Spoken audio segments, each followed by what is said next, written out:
तो गाइस आपको ये ट्रक वाला सीन याद है जो कि आपने पुष्पा मूवी में देखा होगा, लेकिन क्या आपको मालूम है इस वाले सीन में कोई भी ट्रक का यूज नहीं किया गया था। और ऐसे कई सारे सीन है जहाँ पर व्हीकल को दिखाया गया लेकिन वहाँ पर कोई भी व्हीकल को यूज नहीं किया गया। तो अगर आपको इस मूवी के बिहाइंड द सीन को देखना है और इस मूवी के कुछ फैक्ट्स को जानना है तो प्लीज मेरे वीडियो के एंड तक बने रहिए, क्योंकि तभी आपको पता चलेगा कि इस सीन को कैसे शूट किया गया था और यही इसका एक्चुअल फैक्ट है। तो अगर आप अल्लू अर्जुन के फैन हो तो प्लीज वीडियो को लाइक करना और पुष्पा पार्ट 2 के लिए आप कितना एक्साइटेड हो वो भी मुझे कमेंट सेक्शन में जरूर बताना। तो चलिए फिर आपका बिना कोई टाइम वेस्ट किए शुरू करता हूँ आज के इस वीडियो को।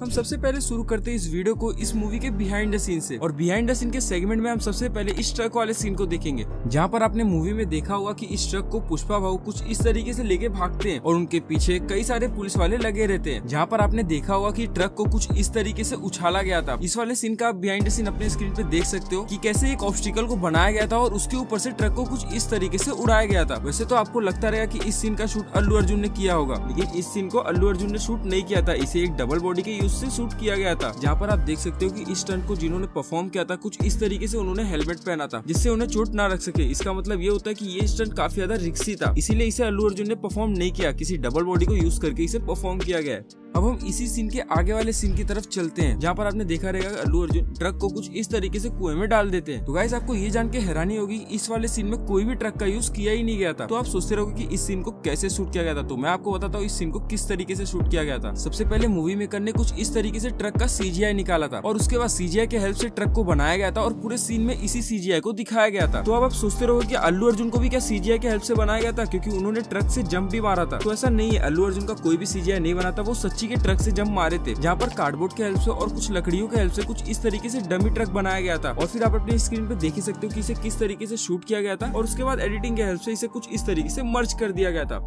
अब हम चलते हैं हमारे अगले सीन की तरफ, जहाँ पर आपने देखा होगा कि पुष्पा को कुछ पावर्स मिल जाते हैं, जहाँ पर मंगला सेनु के वेयरहाउस में चंदन की लकड़ियों का कारोबार दिया जाता है। फिर उसके बाद होता क्या है, इस अड्डे के बारे में पुलिस को पता चल जाता है और पुलिस के आने से पहले इस चंदन की लकड़ियों को पुष्पा को बचाना रहता है। फिर आपने देखा रहेगा कि कितने कमाल के तरीकों से इसे पुष्पा ने बचाया था, जहाँ पर आपने देखा होगा कि पुष्पा कुछ लकड़ियों पे इस तरीके से जम मार मार के कुछ इस तरीके से उसे पानियों में भेज रहा था, जिसकी शूटिंग पुष्पा को केबल लगा के कुछ इस तरीके से किया गया था। और इस सीन में जितने भी लाल चंदन की लकड़ियों को यूज किया गया था वो सारे के सारे नकली थे, या फिर हम ये भी बोल सकते थे कि वो थे ही नहीं। जहाँ पर इस लाल चंदन की लकड़ी को दिखाने के लिए कुछ डमी लकड़ियों को बनाया गया था और वाटरफॉल पे जितने भी लकड़ियां गिरे थे और इस लेयर के थ्रू गए थे वो सारे के सारे VFX के हेल्प से बनाया गया था। और इसी के बाद आपने देखा रहेगा कि केसल जो कि पैसों का बैग लेकर बांध पे जाता है, इस वाले सीन में भी काफी हद तक VFX यूज किया गया था। जहाँ पर आप देख सकते हो कि बांध थोड़ा छोटा सा है लेकिन इसे कुछ CGI के हेल्प से इस तरीके से दिखाया गया था। और इस बांध को बंद करने के बाद जो लकड़ियां यहाँ पर इकट्ठा हुई थी वो भी पूरा CGI के हेल्प से बनाया गया था। लेकिन मूवी में जहाँ पर भी लकड़ी को दिखाया गया था वो सारे के सारे एकदम रियल दिख रहे थे, ऐसा लग ही नहीं रहा था कि CGI के हेल्प से इसे क्रिएट किया गया और मूवी में कुछ इस तरीके से दिखाया है। पर्सनली बोलो तो मुझे इसकी एडिटिंग काफी ज्यादा पसंद आई थी, क्योंकि कोई भी नहीं पकड़ सकता कि ये रियल है या फेक है। और जैसे कि मैंने आपको बताया था कि इसमें कुछ डमी लकड़ियों को भी यूज किया गया था, जिसे कार्डबोर्ड या फिर थर्माकोल के हेल्प से बनाया गया था, ये भी पूरी तरह रियल दिख रहा था। और इसी लकड़ियों के कारण इन्हें एक बार असली पुलिस वालों ने भी रोका था। अल्लू अर्जुन ने इंटरव्यू में ये खुद बताया था कि सारे क्रिएटर पैकअप करके इस जंगल से निकल रहे थे, फिर उनको पुलिस वालों ने रोक लिया। और फिर इन्होंने ये भी बताया कि उनको काफी ज्यादा प्रूफ देना पड़ा पुलिस को, फिर जाके उन्होंने छोड़ा था। तो सोचिए जो पुलिस लाइव देखा है वो नहीं पहचान सका ये असली है नकली, तो हम फिल्म में देख रहे थे तो हमें कैसे पता चलेगा।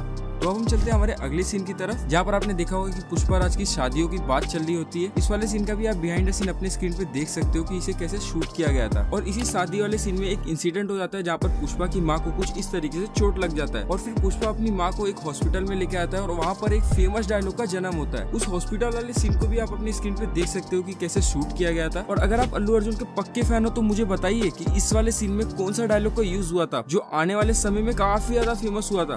तो अब हम चलते हैं हमारे अगले सीन की तरफ, जहाँ पर पुष्पा भाव इनके पास आते हैं। इस वाले सीन का बिहाइंड द सीन आप अपनी स्क्रीन पे देख सकते हो कि कैसे डायरेक्टर साहब इस सीन के बारे में अल्लू अर्जुन को समझा रहे हैं। इस वाले सीन में छोटा सा ही क्लाइमेक्स वाले सीन को इंक्लूड किया गया था, बट वो काफी ज्यादा कमाल का था। तो अब हम चलते हैं हमारे अगले सीन की तरफ, जहाँ पर कोंडा रेड्डी पुष्पा को जंगल में लेके जाता है मारने के लिए। जहाँ पर आपने देखा रहेगा कि पुष्पा जीप चलाकर कुछ इस तरीके से जंगल की तरफ कोंडा रेड्डी के साथ जाता है। लेकिन इस वाले सीन का बिहाइंड द सीन आप देखकर एकदम चौंक जाओगे, क्योंकि इस सीन में कोई भी जीप का यूज नहीं किया गया था। इस सीन में पुष्पा जो ड्राइविंग सीट पे बैठा था वो कुछ इस तरीके से चेयर पे बैठ के शूटिंग किया था और उसके बाद एक रियल जीप को यूज करके कुछ इस तरीके से सीन को मर्ज कर दिया गया। भाई मैं शुरुआत से ही बोल रहा हूँ इस फिल्म की एडिटिंग कमाल की करी गई है, जहाँ पर हमें ये भी नहीं पता चल रहा है कि चंदन की लकड़ियाँ रियल है या फेक, और उसी की जगह पे सारे व्हीकल वाले सीन पे भी नहीं पता चल रहा है कि वो रियल है या फेक है।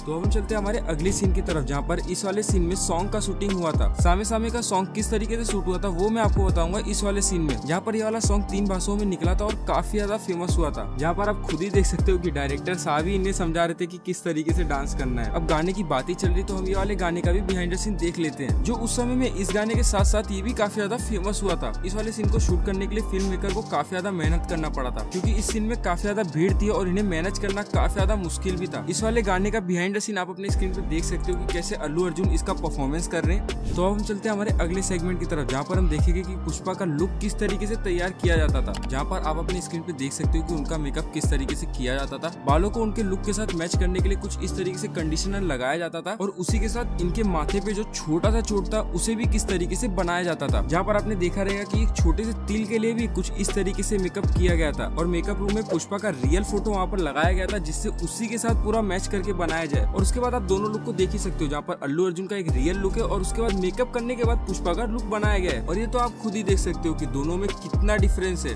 तो हम चलते हैं हमारे अगले सेगमेंट की तरफ, जहाँ पर हम मूवी के कुछ फैक्ट्स के बारे में बात करेंगे। तो सबसे पहले हम मूवी के बजट के बारे में बात कर लेते हैं। इस मूवी का बजट था 170 करोड़ और इस मूवी ने ओवरऑल कमाया था 450 करोड़। और अगर हिंदी डब की बात करें तो इस मूवी को श्रेयस तलपड़े ने वॉइस ओवर दिया था, जिनका वॉइस अल्लू अर्जुन के साथ बहुत ज्यादा ही मैच करता है। और अगर इनकी जगह पे कोई और वॉइस ओवर दिया रहता तो ये मूवी बहुत खराब निकलती हिंदी डब में। तो हम बात कर लेते हैं किस कैरेक्टर ने कितना चार्ज किया था इस मूवी के लिए। वैसे तो आपको ही पता है कि अल्लू अर्जुन का इस फिल्म में रोल कितना ज्यादा इंपॉर्टेंट था, तो इसीलिए उन्होंने इस मूवी के लिए 50 करोड़ रुपए चार्ज किए थे। और रूमर्स के थ्रू ये भी पता चल रहा है कि उन्होंने पुष्पा पार्ट 2 के लिए 100 करोड़ रुपए चार्ज किए। और उसी के साथ अगर हम इस फिल्म की हीरोइन के बारे में बात कर ले, जिनका नाम है रश्मिका मंदाना, इन्होंने इस फिल्म के लिए 4 करोड़ रुपए चार्ज किए थे। उसी के साथ हम देख लेते हैं कि इस फिल्म के विलन ने कितना चार्ज किया था, जहाँ पर इन्होंने मंगलम श्रीनु का रोल निभाया था और इन्होंने इस फिल्म के लिए 1 से 2 करोड़ रुपए चार्ज किया था। क्योंकि हम इन्हें साउथ की मूवीज में बहुत पहले से देख रहे हैं, पर ये सारे मूवी में एक कॉमेडियन का रोल करते थे, बट इस मूवी में एक विलन का किरदार निभाया और काफी अच्छी तरीके से निभाया। तो अब हम इस मूवी के ओवरऑल हाइप के बारे में बात कर लेते हैं, जहाँ पर इस मूवी ने इतना हाइप पहुंचाया लोगों के बीच में कि जब पुष्पा पार्ट 2 का टीजर निकला तो लोग एकदम शॉक हो गए थे और लोगों ने काफी ज्यादा प्यार दिखाया था उस टीजर पे। देखो इस फिल्म में साफ साफ अल्लू अर्जुन का मेहनत काफी ज्यादा दिख रहा है, लेकिन उसी के साथ डायरेक्टर का भी मेहनत साफ ही साफ दिख रहा है। और यही एक ऐसा कारण है जो इस मूवी को काफी ज्यादा हिट बनाया। तो आपको इस मूवी का बिहाइंड द सीन और फैक्ट जानकर कैसा लगा ये मुझे कमेंट सेक्शन में जरूर बताना। और अगर आपने यहाँ तक वीडियो देखा है तो मुझे यकीन है आपको ये वीडियो पसंद आई होगी, तो प्लीज वीडियो को लाइक करना। और इस वीडियो के बाद आपको कहीं भी जाने की जरूरत नहीं है। अगर आप प्रभास के फैन हो और बाहुबली के बहुत बड़े फैन हो तो आपके राइट या लेफ्ट में एक ना एक वीडियो आता होगा जो बाहुबली के ऊपर है, तो प्लीज उसे क्लिक कीजिए और वहाँ पर भी अपना प्यार दिखाइए। तो इसी के साथ मैं आपको मिलूंगा एक अगली वीडियो में एक नए कंटेंट के साथ। तब तक के लिए बाय बाय, टेक केयर।